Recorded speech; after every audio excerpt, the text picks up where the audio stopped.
Aniata karon sa San Nicolas de Tolentino Shrine aron pag-atin sa usa ka misa diin sa hulog ang Kaplag 2022. So aniata karon sa sulod sa shrine aron pagsaksi sa pagposisyon sa atong Simon Santo Niño nga pagadalhon dito sa bagong gitukod nga museum diin himtang diri sa kilid sa shrine. So atong pag-aubanan o atong i-cover aron lang sa pagkuan katong wala maka atin ining maong okasyon diha sa tagsa-tagsa sa inyong panimalay makita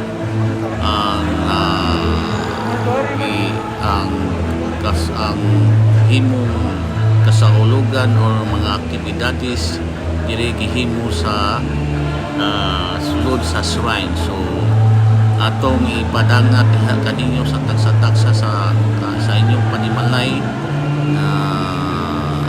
yun sa pagsaulog ang Kaplag 2022. So stay put and watch.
Dalawa lang di mapagtungam.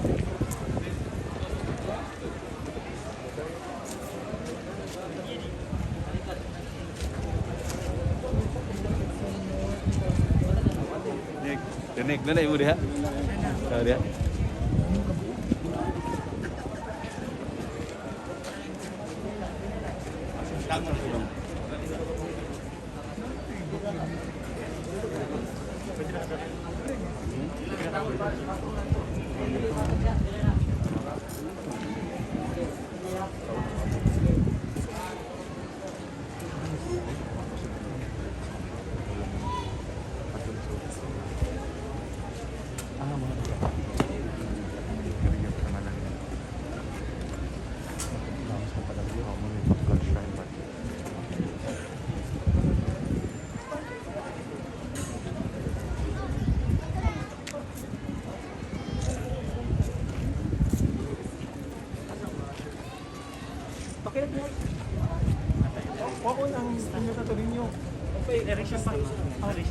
The story of the Kaplag.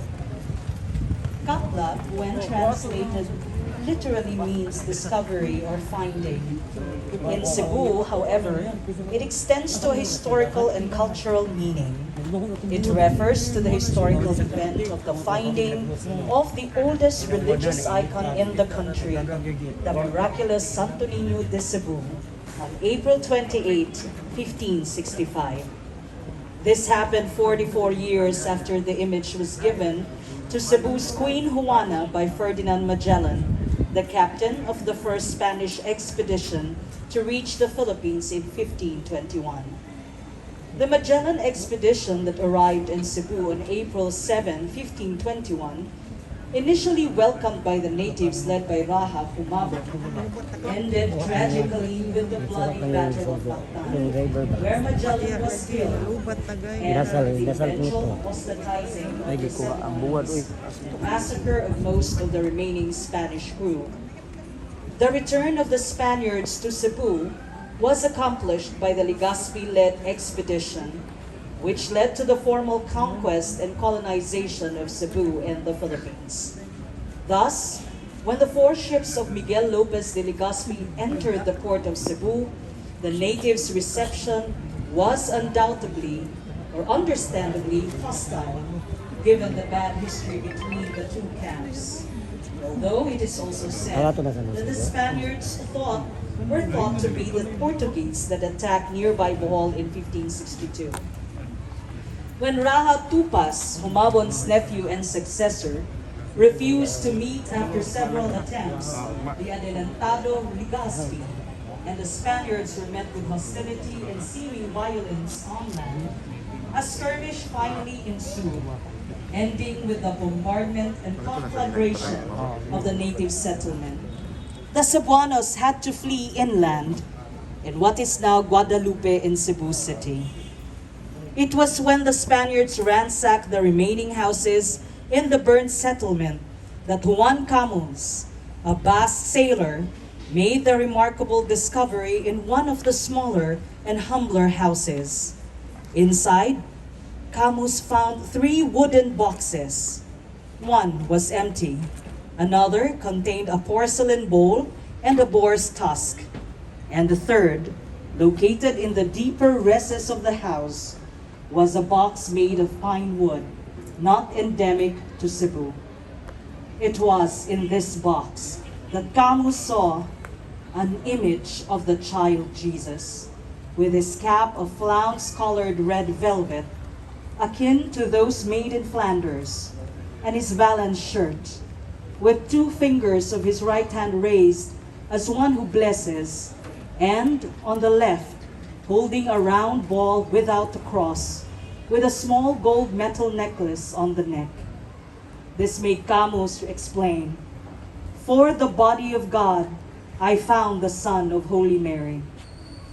Camus brought his important find to Legazpi, who saw and whose sentiment was shared with the entire crew, the discovery as miraculous and a sign of Spain's legitimacy in laying claim over the country for religious and political reasons.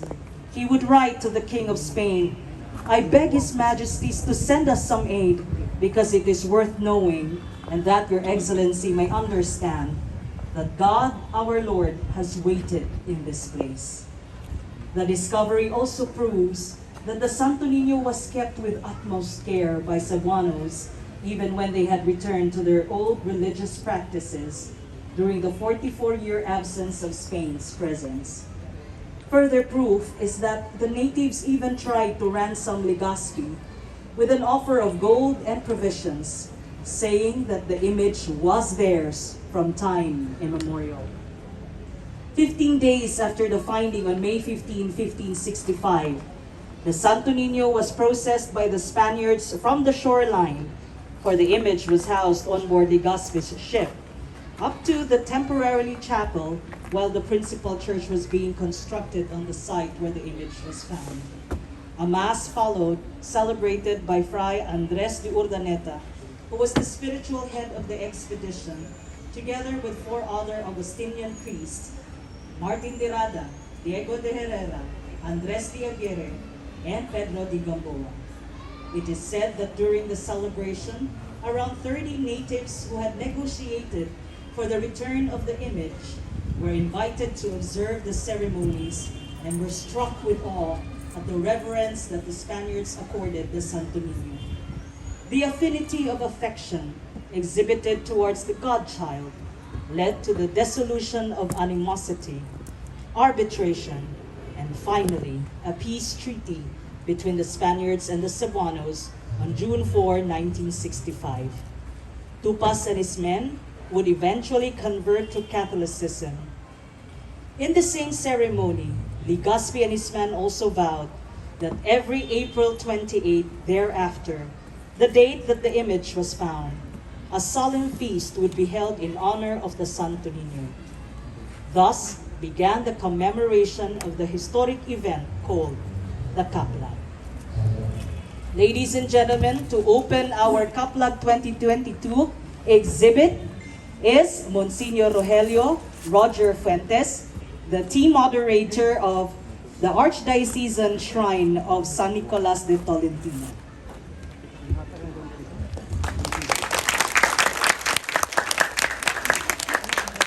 Good evening. Welcome to our exhibit. We thought that the Kaplag will be more meaningful if we put this exhibit sa gingon na sa gibasa ni Heidi, God is waiting. Is waiting. When we celebrate Kaplag, the first thing that would come into our mind, magid nga nakaplagan ang Santo Niño. Nakalimot ta nga there's another reality, there's another side of that reality. Tinuod na nga nakaplagan ang Santo Niño.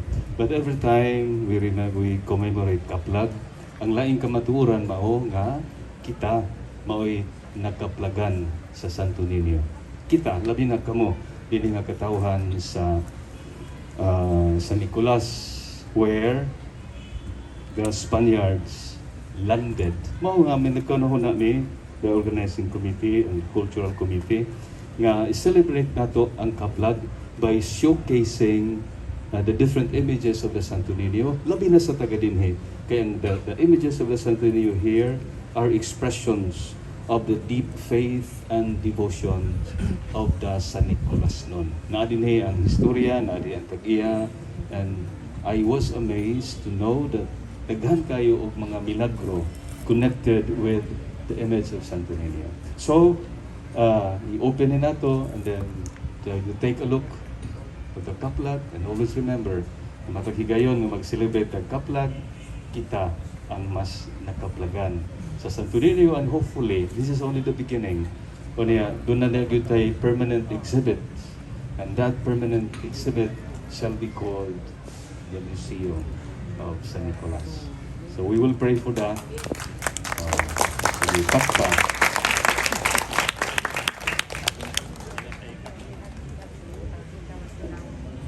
May we call on the following to join Monsignor Roger in cutting the ribbon. May we call on the parish priest of St. Francis Xavier Parish, Alegria, Cebu, Father Joselito Gutierrez, together with the parish priest of the Santo Niño Parish in Pasil, Reverend Father Lamberto Paradiang, SDB. Sa dili ko makalimot nga what you will see here, the beautiful arrangement, everything here is the fruit of the labor of love sa mga taga-Salikunaslon, si Gino Lana o Gaylord Abes. Sa ato po sila pasalamatan. And all the families, all the individuals na may pahuwam sa inyong precious kayo nga Santo Niño. Daghan kayong salamat.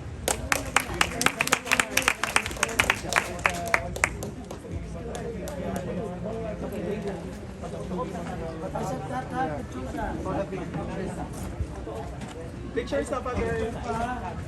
Do not yet cut, fathers. All right. In 3, 2, 1. Okay. Ladies and gentlemen, our Kaplag 2022 exhibit is open. Please check out our exhibit. Everyone is welcome. May we just remind you not to touch the images exhibited. And we are limiting the entrance to the exhibit for only 10 persons at a time. So let's just wait for our turns. Up to 10 people, please. Do not worry, the exhibit will be here until end of our Kaplag celebration. Daghang salamat sa pagsabot. Enjoy our Kaplag 2022 exhibit. And we have our concert right after, so please enjoy our nightly cultural activity later on. Thank you, everyone. Viva Big Senor.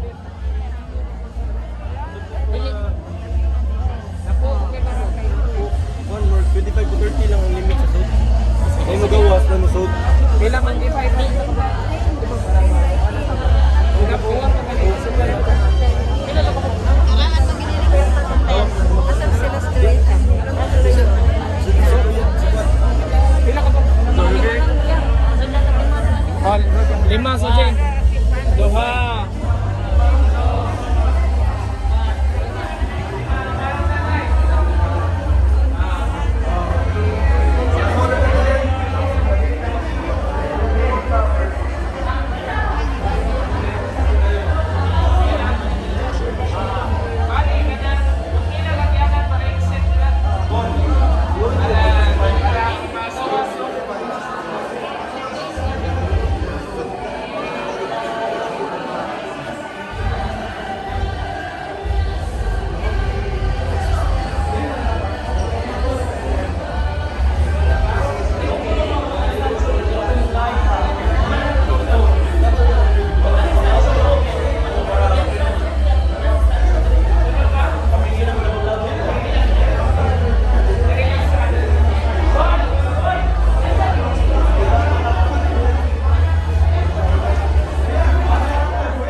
May ako picture, may? Tapos sa print.